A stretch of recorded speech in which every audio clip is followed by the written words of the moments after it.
देखो दो topic remaining है, ठीक।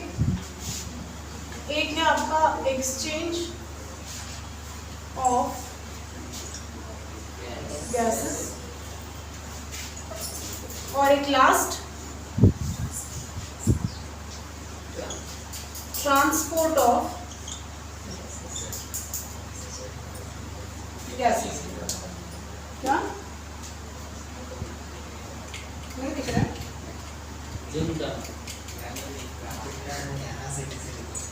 वहां से नहीं दिख रहा। देखो एक्सचेंज पे आते हैं, ठीक। एक्सचेंज ऑफ गैसेस, कैसे गैस एक्सचेंज हो रहा है। अगर हम आपसे ये पूछे कि साइट ऑफ एक्सचेंज क्या है, यहां पे हम आपको एक डायग्राम से ये समझाए थे कि जो एयर अंदर इंटर कर रहे हैं वो एल्वियोलाई तक पहुंच रहा है और एल्वियोलाई क्या कर रही है, उसको ब्लड तक पहुंचा रही है, यही ना। तो साइट ऑफ एक्सचेंज कौन हुआ, एल्वियोलाई। अब कैसे ये एल्वियोलाई से ब्लड तक जाएगा, तो यहाँ पे एक डिफ्यूजन क्रिएट होगा और डिफ्यूजन के थ्रू एल्वियोलाई का जो भी एयर है वो कहां तक पहुंचेगा, ब्लड तक। तो अगर डिफ्यूजन क्रिएट होगा तो एल्वियोलाई से दो गैसेस बाहर आएंगी, O2 और CO2। ये दोनों गैसेस बाहर आएंगे, ठीक। अब ये दोनों गैसेस क्या होंगे, डिसॉल्व हो जाएंगे, सॉल्युबल हो जाएंगे, घुल जाएंगे किसके अंदर, ब्लड के अंदर। ना क्वेश्चन इसकी कौन ज्यादा सॉल्युबल है, तो कार्बन डाइऑक्साइड जो होता है ये ज्यादा सॉल्युबल होता है कंपैरिजन टू ऑक्सीजन। तो सबसे पहले जो घुलनशील होगा ब्लड में वो कौन होगा, CO2 एंड देन O2। आया समझ में आता है?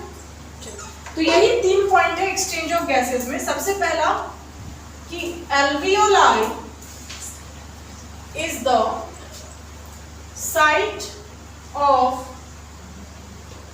गैसेस एक्सचेंज, ठीक।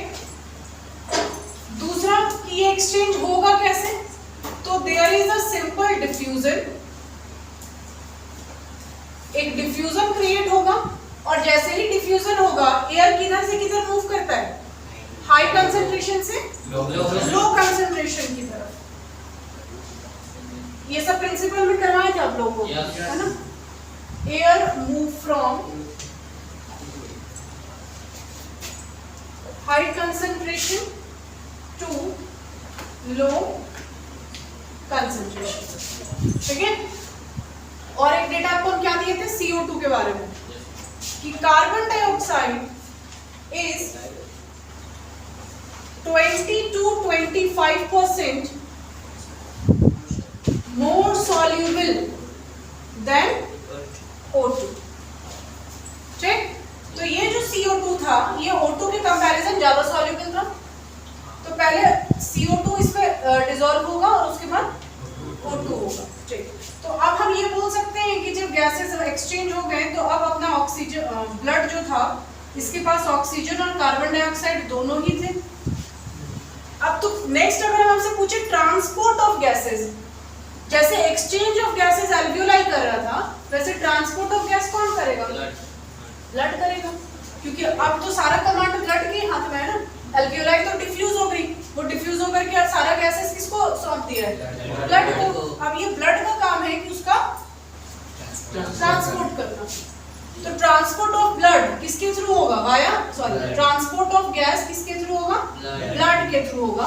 और ये ब्लड अपना दोनों चीजों को ट्रांसपोर्ट करेगा, O2 को भी और CO2 को भी। जब O2 का ये ट्रांसपोर्टेशन करता है, यहीं से आपका क्वेश्चन आया था कल, O2 का जब ट्रांसपोर्टेशन करेगा या O2 जब ट्रांसपोर्ट होगा बाय ब्लड, तो ये ऑक्सीजन आपका 97% आरबीसी ट्रांसपोर्ट करता है और 3% प्लाज्मा ट्रांसपोर्ट करता है, ठीक है। और कार्बन डाइऑक्साइड जो है ये 20 to 25% आरबीसी ट्रांसपोर्ट करेगा, 7% प्लाज्मा ट्रांसपोर्ट करेगा और 70% सबसे ज्यादा ट्रांसपोर्टेशन ये करता है किसका, तो बाइकार्बोनेट आयन। कंपैरिजन एक बार देख लो कि ऑक्सीजन सबसे ज्यादा आरबीसी लेके चल रहा था और कार्बन डाई सबसे ज्यादा कार्बोनेट आयन लेकर के चलेगा, ठीक है। CO2 जो है ये सिर्फ 20 से 25% आरबीसी ट्रांसफर करता है या कैरी करता है, 7% प्लाज्मा करता है, जबकि ऑक्सीजन 97% आरबीसी और 3% प्लाज्मा ट्रांसफर करेगा, ठीक। तो इस प्रकार एल्वियोलाई ने गैसेस को एक्सचेंज किया, डिफ्यूजन किया, डिफ्यूज करके ये सारे गैसेस जो हैं ये आपके ब्लड में आकर के मिक्सअप होते हैं, घुल जाते हैं, और फिर आपका ब्लड जो है ये दोनों गैसेस को लेकर के आपकी बॉडी में ट्रांसपोर्ट करता है। क्लियर है? चलो बनाओ, और इस प्रकार ये चैप्टर जो है अपना खत्म।